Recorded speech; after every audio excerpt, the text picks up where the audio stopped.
या देवी सर्वभूतेषु मातृरूपेण संस्थिता। नमस्तस्यै नमस्तस्यै नमस्तस्यै नमो नमः। नमस्कार दोस्तों, श्री माँ ज्योतिष कार्यालय यूट्यूब चैनल में आप सभी का हार्दिक हार्दिक स्वागत है। दोस्तों, जो हमारी सीरीज चल रही है कि हर एक लग्न और राशि की खूबियाँ क्या हैं, उसके गुण उत्तम क्या हैं, उसके बारे में हम चर्चा कर रहे हैं। साथ ही दोस्तों, उसके लिए उत्तम उपाय भी मैं आपके सामने रख रहा हूं। तो आज मैं कन्या राशि और कन्या लग्न के बारे में जानकारी रखने वाला हूं। उसके क्या उत्तम गुण हैं, उसकी क्या खूबियां हैं, उसकी सारी चर्चा करूंगा। दोस्तों, हर एक व्यक्ति में कुछ खूबियां रहती हैं, अच्छे गुण रहते हैं और कुछ कमी भी रहती हैं। तो आज आपके सामने आपकी सारी खूबियां रखने वाला हूं। तो आपके जीवन में उसको प्रकट करना है, जीवन पर्यंत उसको साथ रखना है, तब ही आपका जीवन सफल हो सकता है। दोस्तों, कन्या राशि के सबसे बड़े गुण की बात करूं, उत्तम गुण की बात करूं, सारी राशियों में जो उत्तम गुण माना गया है कन्या राशि में, वो है मैनेजमेंट। यदि दोस्तों कितना भी संघर्ष हो, आप यदि उनको कह देंगे कि आप ये मैनेजमेंट कर लें, तो बड़े ही उत्तम तरीके से, बड़े ही जिम्मेदारी पूर्वक वो मैनेजमेंट कर लेंगे। यदि दोस्तों कोई भी कंपनी डूबने के कगार पे खड़ी है और ऐसे कन्या राशि या कन्या लग्न के जातकों को जिसकी गति अच्छी है, उसको यदि मैनेजमेंट करना दे देंगे आप, तो उस कंपनी को खड़ा कर देंगे, स्तंभ उस कंपनी का मजबूत कर देंगे। ऐसा देखा गया है। दोस्तों, कन्या लग्न के जो जातक हैं, जो राशि के जातक हैं, उसमें कल्पना शक्ति अद्भुत रहती है। जो सोचते हैं वो करके दिखाते हैं। उसकी स्मरण शक्ति की बात करूं तो बहुत ही अद्भुत है। सारी राशियों में से किसी की अच्छी स्मरण शक्ति हो तो वो कन्या राशि के जातक और कन्या राशि के लग्न के जातकों में होती है, ये भी पाया गया है। साथ ही दोस्तों, उसकी जो भाषा है वो प्रभुत्व वाली और मधुर भाषा है। यह कन्या राशि और कन्या लग्न के जातकों में बड़ा ही उत्तम गुण माना गया है। मधुर भाषा रहती है।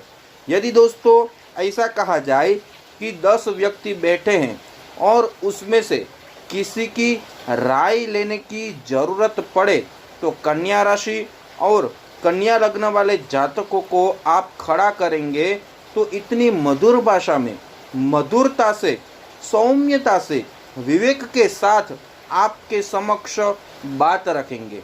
दोस्तों, ऐसा कहा जाए कि कहीं भी झगड़ा हो रहा है, यदि कन्या राशि और कन्या लग्न के जातक को बुलाए जाए और दोनों को समझाने की बात की जाए, तो दोनों को अच्छी तरह समझाएंगे भी और न्याय भी दिलाएंगे। ये लोग न्याय प्रिय रहते हैं। और दोस्तों, अक्सर ऐसा पाया गया है कि राजनैतिक क्षेत्र में यदि किसी की भाषा में प्रभुत्व रहता है, तो कन्या राशि और कन्या लग्न वाले जातकों का बड़ा प्रभुत्व रहता है। क्योंकि दोस्तों, उनके जो स्वामी हैं वो बुध देव हैं और उनको वाणी का ग्रह माना गया है। दोस्तों, इनकी विचारधारा हम देखें तो इतनी सहज और सरल रहती हैं, किसी को भी पसंद आ जाती है। आकर्षण शक्ति तो इतनी इनकी मजबूत रहती है कि इनकी भाषा जो है उसमें आकर्षण शक्ति बहुत ही रहती है। उसकी आकर्षण शक्ति से वो आगे बढ़ते हैं। आज दोस्तों देखा गया है कि अच्छी अच्छी कंपनी में मैनेजमेंट का जो कारोबार देखने हैं, वो अक्सर कन्या राशि और कन्या लग्न वाले जातकों को पाया गया है। ये भी दोस्तों देखा गया है। कला क्षेत्र में अपनी एक अलग इन लोगों की कला रहती है। साथ ही वो बड़े ही उदारता वाले रहते हैं।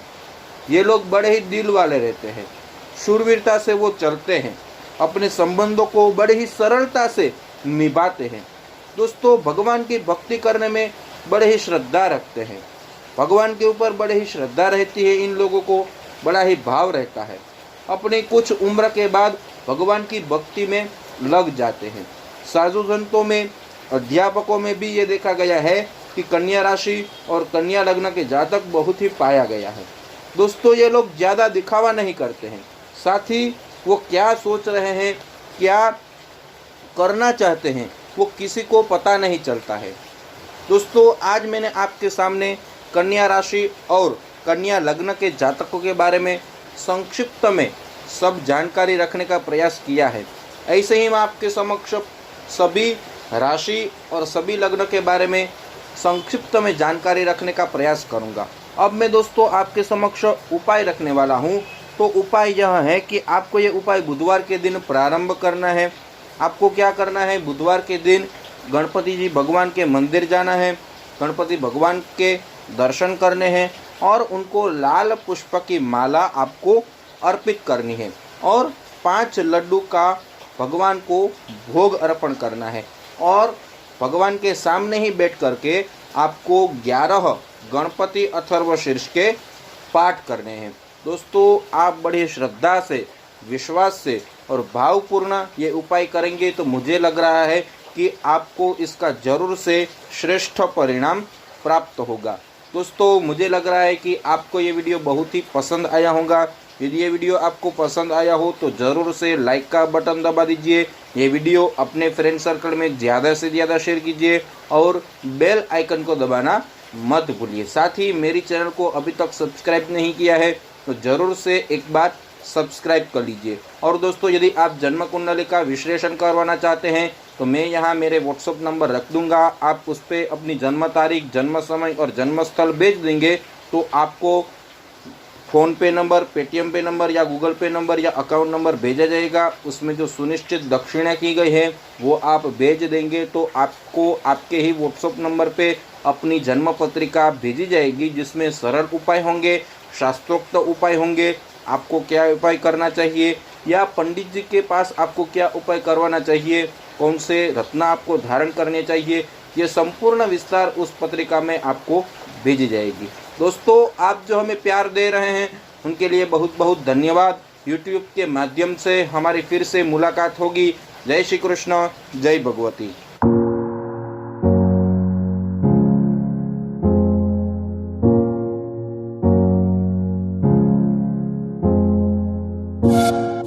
Yeah.